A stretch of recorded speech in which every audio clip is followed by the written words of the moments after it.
Everybody will have our late night pamalengke na naman. We'll have rain of apples. So, magkano ang kilo ng apples? 55 pesos. Yan. Doon ang aking mag-ama. Doon sila. Oh. Daddy and daughter. Uy, ang kape. Mahal ang kape dito sa Sweden. Ang Nescafe, ganyan kalaki, is 90 crowns, 415.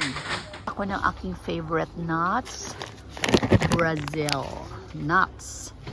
200 grams, 200 pesos din. Oh, yung mahal ng kasoy nila. Oh, yung kalahating kilo, more than 300 pesos. Yan, 310 ang kalahating kilo. Hindi naman na meron pang shell. Ayan, medyo mura-mura. 150 pesos ang 400 grams. Wala namang shell na roasted and salted naman eh. Half kilo ito. Ayan, mura siya oh. 100 pesos lang yan. Pero hindi ako bibili kasi gusto ko yung walang asin, unsalted peanuts ang aking hahanapin. Almond milk. Ito na nakakuha na ako actually.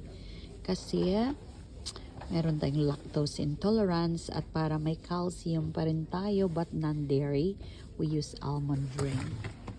So, 20 crowns, nasa 100 pesos itong gatas na ito.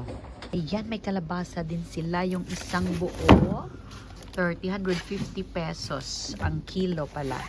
Ito naman, ang kilo niya is 120 pesos ang kilo ng kalabasa.